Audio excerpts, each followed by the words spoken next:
Hello everyone, welcome to my class. Today I'm Dr.P.Ganesh from India. Today in this class what we are going to see is Internet Protocol version 4. We know that if you want to connect any systems, if you want to identify any systems into an internet, then it requires some addresses at the level of network layer. Even the same way, addresses which are all required for the data link layer also. The data link layer addresses are going to be in a physical address, whereas in the network layer the addressing identifier is going to be an network layer, that is port and source, and as well as the destination address. There are two versions of addresses also there. In very first, it was developed by, that is an Internet Protocol IP version 4, which has been evolved. So which will have a 32-bit address, which will have a 32-bit size. So we could able to connect, as well as we could able to identify more than 4 billion devices with the help of only IPv4 alone. The same way IPv6 also is there, that is the next generation IP address that we will see in the later videos. But today in this class what we are going to see is IP version 4. And what is the format of an IP version 4 and how it is going to be used and how the addresses are going to be assigned. There are two types of major addressing, classful address as well as the classless addressing mechanism, and then we will see some of the real-time examples. Now IPv4, the definition, it is an identifier. As I said, it is a network layer identifier which is used in an IP layer of the TCP IP protocol suite, used to identify the connection of each devices in the internet, which is called it as an internet address or the IP addresses. So which is going to be an identifier. So any one device which is connected, that particular device connection identifier, so which is specified in the TCP IP protocol suite. So this IPv4, which is in a 32-bit addresses, so the maximum number of devices you can able to accommodate with the help of IPv4 is 2 to the power of 32. It is in a unique and universally defines the connection of a host or a router in the internet. By default, if we have an organization, we may be having one router, so that router may be assigned to this IP version 4 addresses. Even in this also there are two types of addresses. One is a global IP address, another one is a local IP address.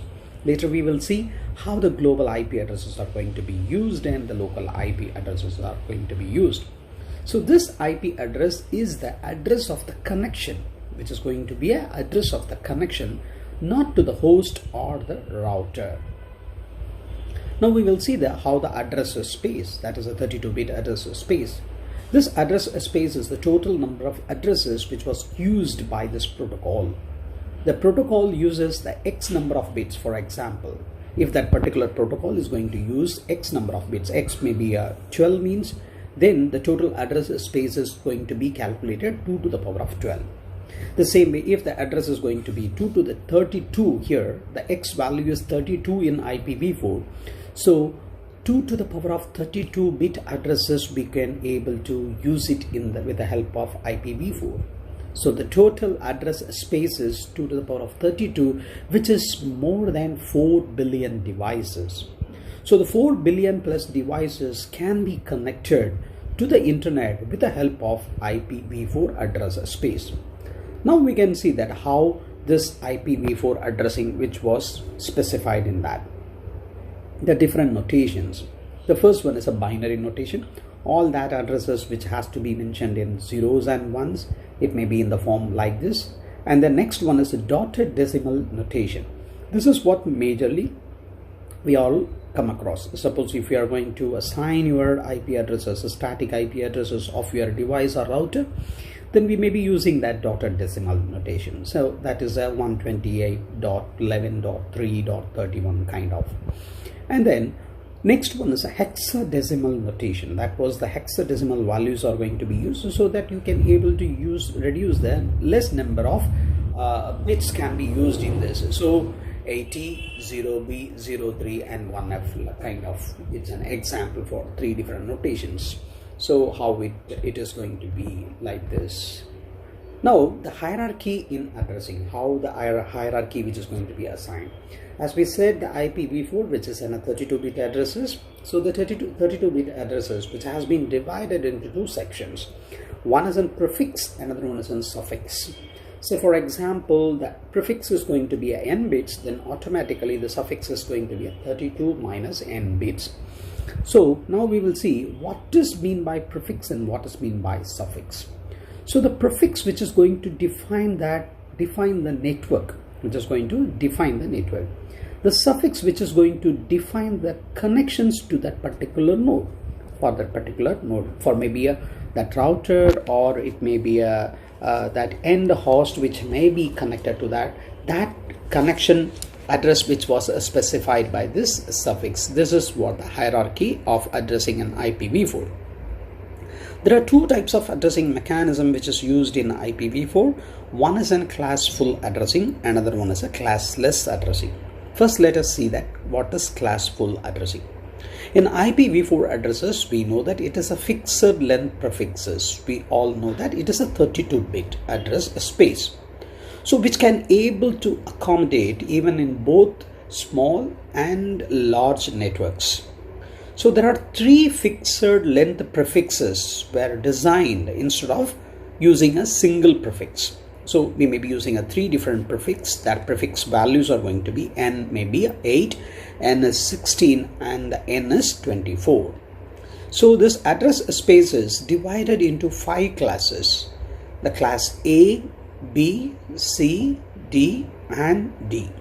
So there are 5 different classes, though each class which is starting address as well as what is the maximum ending address. The same way the classless addressing is also there. Why we need to go for a classless addressing is even the classful addressing is after some time which may not able to fulfill the demands of a network. It cannot fulfill the address spaces. So automatically with the same address, we want to use it for further number of systems. I want to connect a further number of connections with the same address space. For example, only the 4 billion devices can be connected with the IPv4. Suppose I want to connect a 6 billion devices. Then the classful addressing may not accommodate. In that cases, we have to go for a classless addressing. That we will see after seeing that classful addressing. The occasion of the address spaces in a classful addressing is, so the entire 4 billion plus addresses, out of which the class A, which consists of 50% of addresses. For example, it is going to start with n is equal to 8 bits, so it starts with 0 to 127. And then the class B, which was start by 0. And the class B address is going to be prefix which is going to start by 10. Then immediately understood that it is a class B address which is an n is equal to 16 bits. So the address first bytes are going to be 128 to 191. The total address space is going to be 25%. So the class A is 50 and class B is 25%. And then class C, which was start by 110, that is a prefix. So n is equal to 24, which is start by 192 to 223. So the address space is 12.5 among the total address spaces. And then the class D is, which was start by 1110, so which is an multicast addresses. And finally the class E, which is class D is 224 to 239. And then class E is, which is not applicable, which was reserved for some featured use when it was initially developed. So that was 240 to 255. This is how the address space was occupied in the classful addressing mechanism. Now let us see the classless addressing. So there is a larger address space which was required because there is a huge demand in that network. So in that cases, the IPv4 may not satisfy that requirement. For that, they have to go with an extra addressing to identify that with the same 32-bit. They want to connect multiple devices. So there will be some long-term solutions as well as some short-term solutions. So the long-term solution is next generation IP. That was an IPv6 that we will see in the later videos. So this large address space, just by changing the format of an IP packets, need to be changed. So long range solution has already been derived by the IPv6, and the short term solutions are the same address space we want to use it, but to change the distribution of addresses, the way in which we are going to distribute the addresses, that is where we can able to accommodate more number of devices than that of regular conventional IPv4 classful addressing. So the distribution of addresses to provide a fair share to each organization. So the short-term solution is IPv4 addresses with a classless addressing mechanism. Now we can see the variable length blocks in classless addressing. That was the block 1, block 2, block 3. Likewise, the total number of boxes m means, then we can use that one. So there is a slash notation which is going to be used in the classless interdomain routing protocol. That protocol is called it as a CIDR, which was mentioned, classless interdomain routing. That is what it is mentioned, CIDR. They will be using that some slash notations that we will see how, which is going to be used in the classless notation, like say for example 12.24.76.8/8. So let me explain that how we can able to accommodate an extra number of devices connections to that IPv4 with the help of classless addressing. So the information extraction in the classless addressing, say the total number of bits is going to be 32, so the prefix is going to be an n, which means then the suffix is going to be a 32 minus n. So now what we are going to do is, in this prefix is going to be same, only the suffix, the 32 minus n bits. For example, the n bits are going to be 12, then the remaining 20 bits are going to be assigned to an suffix, that 20 bits.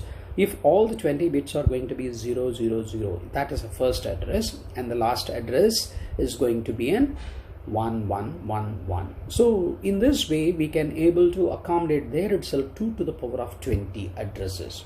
In that mechanism, for example, n bits is the prefix 1 address.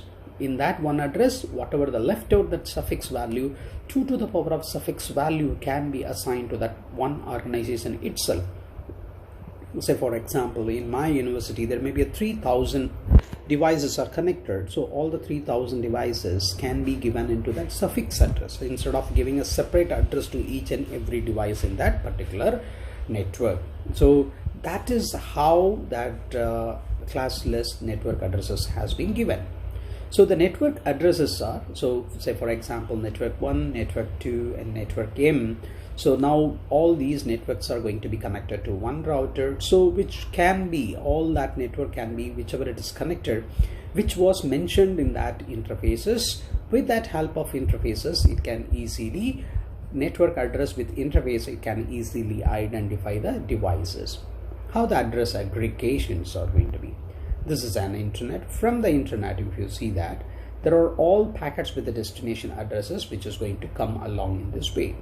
So from that internet service provider, ISP, so the block of addresses which is going to be assigned to each block, block 1, block 2, block 3 and block 4. So for example, one set of addresses, with that help it can able to allocate a n number of blocks. For each n number of blocks, each block it can able to assign different addresses in the locally. That is where the global IP address as well as the local IP address can be given.